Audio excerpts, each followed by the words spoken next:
বন্ধুরা, আমার ইউটিউব চ্যানেলে আপনাদের স্বাগত জানাই। এবার শীতের ছুটিতে আমরা সবাই মিলে গুজরাট বেড়াতে এসেছি। শালিমার স্টেশন থেকে আমরা সন্ধে 8:30টায় শালিমার পোরবন্দর সুপারফাস্ট এক্সপ্রেসে রওনা করেছিলাম। আমরা নেমেছিলাম বরোদা বা বদোদরা স্টেশনে। ইনক্রেডিবল গুজরাট, অপূর্ব সুন্দর এই গুজরাট। নবরাত্রির আনন্দ, দ্বাদশ জ্যোতির্লিঙ্গের অন্যতম প্রধান মন্দির সোমনাথ, দ্বারকাধীশের মন্দির, গান্ধীজির জন্মস্থান, পৃথিবীর বিখ্যাত হীরের শহর, দুনিয়ার সব থেকে উঁচু সর্দার বল্লভভাই প্যাটেলের স্ট্যাচু, রান অফ কাচের হোয়াইট ডেজার্ট, এশিয়াটিক লায়নের সবচেয়ে বড় বাসস্থান, এই সব নিয়েই গুজরাট। গুজরাটের এত চমকপ্রদ সব বৈশিষ্ট্য রয়েছে যে আপনাদের তা দেখে অবাক হয়ে যেতে হবে। আমি ছোট ছোট ভিডিওর মাধ্যমে আপনাদের কাছে এই বৈশিষ্ট্যগুলো তুলে ধরার চেষ্টা করব।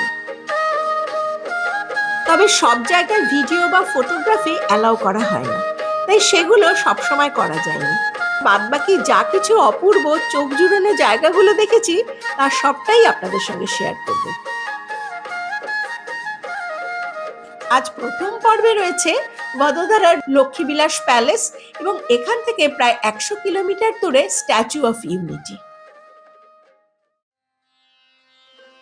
প্রথম দিন ব্রেকফাস্ট করে আমরা সবাই চলে গিয়েছিলাম লক্ষ্মীবিলাস প্যালেস দেখতে। মহারাজা সায়াজি রাওয়ের স্ত্রীর নাম ছিল লক্ষ্মীবাই, সেই কারণে এই প্রাসাদের নাম হয়েছে লক্ষ্মীবিলাস প্যালেস। বদোদরার রাজপরিবারের বাসস্থান লক্ষ্মীবিলাস 19 শতকে প্রায় 60 লক্ষ টাকা ব্যয় করে তৈরি করা হয়েছিল। এই প্যালেস তৈরি করতে 12 বছর সময় লেগেছিল।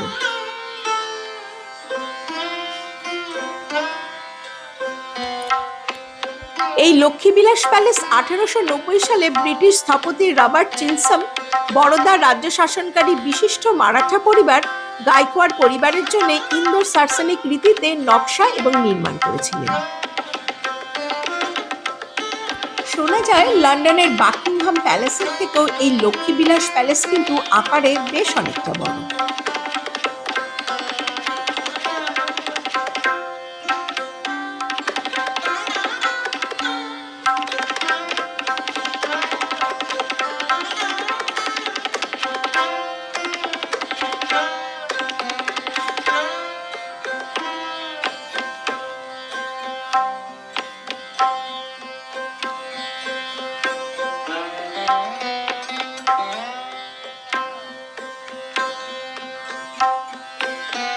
প্রাসাদের নকশা 4টি ধর্মের সমন্বয়ে তৈরি করা হয়েছিল।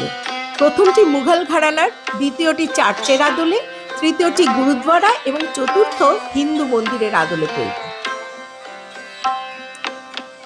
নির্মাণের সময় এতে লিফটের মতো আধুনিক সুযোগ সুবিধাও ছিল। প্রাসাদ প্রাঙ্গণটি 500 একরেরও বেশি জায়গা জুড়ে বিস্তৃত এবং এতে বেশ কয়েকটি ভবন রয়েছে। তার মধ্যে রয়েছে এলভিপি ব্যাংকোয়েটস, কনভেনশন এবং মহারাজা ফতেহ সিং এর মিউজিয়াম।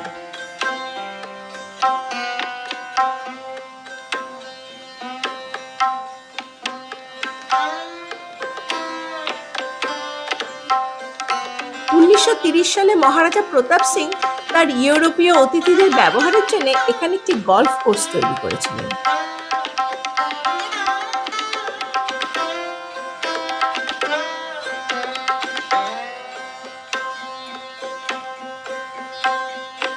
সেই সময় বিখ্যাত চিত্রশিল্পী রাজা রবি বর্মাকে প্রাসাদে আমন্ত্রণ জানানো হয়েছিল এবং তিনি তৃতীয় সায়াজি রাওয়ের সঙ্গে এখানে বেশ কিছু কাজ করেছিলেন। হিন্দু দেবদেবীর ওপরে তার চিত্রকর্মগুলো এক কথায় অসাধারণ। এখানে অপূর্ব সুন্দর বেশ কিছু ভাস্কর্য রয়েছে। অন্দরমহলে ছবি তোলায় নিষেধাজ্ঞা রয়েছে, তাই এখানে ভিডিও করা বা ছবি তোলা যায়নি। লক্ষ্মীবিলাস প্যালেস দেখে লাঞ্চ করে আমরা চলে গিয়েছিলাম স্ট্যাচু অফ ইউনিটি দেখতে। এখানে টাইম স্লট বুক করতে হয়। আমাদের অনলাইন বুকিং করা হয়েছিল। বিকেল 4টে থেকে 6টার টাইম স্লট আমাদের নেওয়া হয়েছিল। আমাদের পৌঁছতে সেদিন একটু দেরি হয়ে গিয়েছিল। বদোদরা শহর থেকে প্রায় 100 কিলোমিটার দূরে কেভাদিয়ার নর্মদা তীরে এই মূর্তিটি অবস্থিত। স্ট্যাচু অফ ইউনিটি বা ঐক্যের মূর্তি ভারতের স্বাধীনতা আন্দোলনের অন্যতম নেতা সর্দার বল্লভভাই প্যাটেলের স্মৃতির উদ্দেশ্যে প্রধানমন্ত্রী শ্রী নরেন্দ্র মোদীর উদ্যোগে নির্মিত এটি একটি শ্রেষ্ঠ ভাস্কর্য।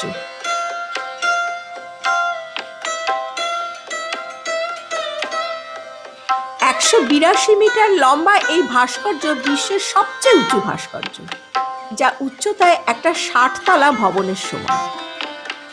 2014 সালের অক্টোবরে লারসেন অ্যান্ড টুব্রো তাদের সর্বনিম্ন দর 2,989 কোটি দিয়ে নকশা, নির্মাণ এবং রক্ষণাবেক্ষণের এই কাজটি পায়।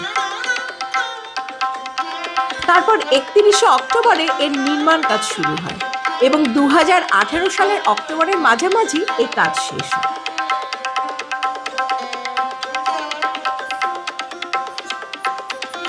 আমাদের গাড়ি কার পার্কিং এ আমাদের নামিয়ে দিল। এখান থেকে স্ট্যাচু অফ ইউনিটি যাবার জন্য আলাদা বাস সার্ভিস রয়েছে। ফ্রি অফ কস্টে এই বাস সবাইকে ওখানে নিয়ে যাবে।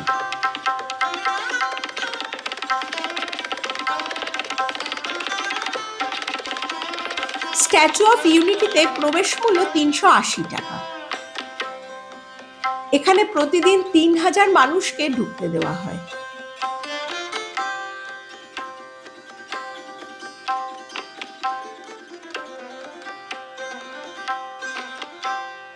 এই বাসগুলোই আমাদের এখানে নিয়ে এসেছিল।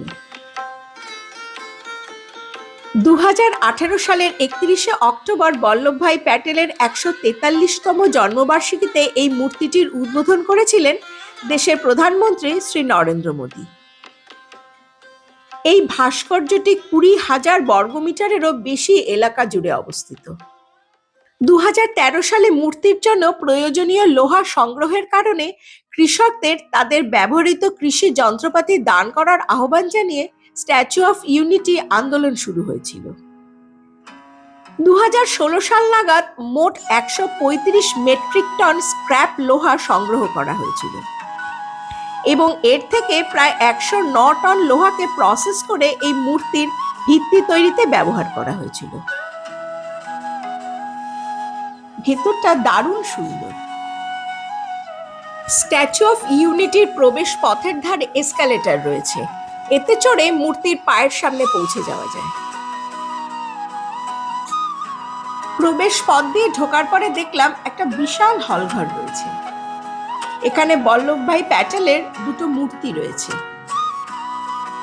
সর্দার বল্লভভাই প্যাটেল ছিলেন স্বাধীন ভারতের প্রথম উপপ্রধানমন্ত্রী এবং স্বরাষ্ট্রমন্ত্রী। স্বাধীনতার পর ব্রিটিশ সরকার দেশীয় রাজ্যগুলোকে ভারত বা পাকিস্তানে যোগ দেওয়া অথবা স্বাধীন থাকার বিকল্প ব্যবস্থা দিয়েছিল, কিন্তু প্যাটেল অত্যন্ত দৃঢ়তা এবং কূটনীতির মাধ্যমে হায়দ্রাবাদ ও জুনাগড় সহ প্রায় 565টি দেশীয় রাজ্যকে ভারতীয় ইউনিয়নে অন্তর্ভুক্ত করেছিলেন।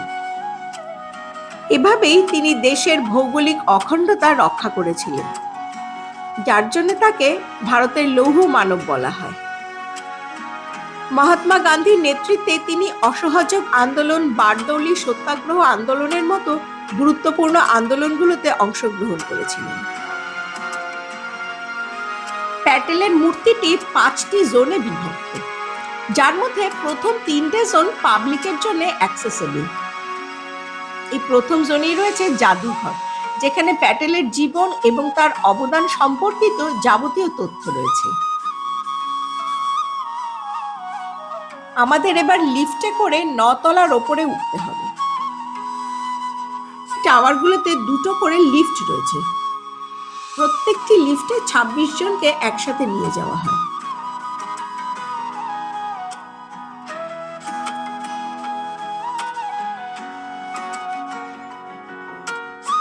ওপর থেকে একটা দারুণ ভিউ পাওয়া গেল।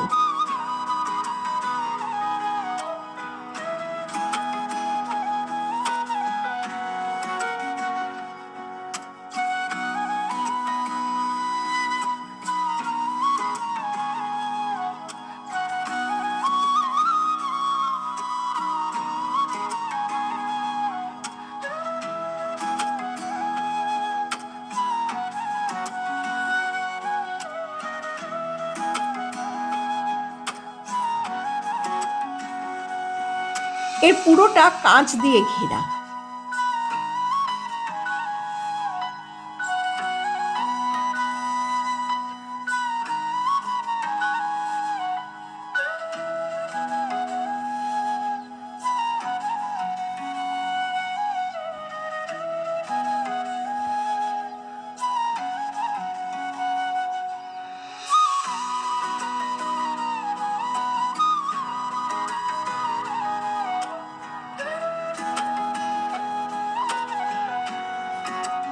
আমরা এখানে বিকেলের দিকে এসেছিলাম।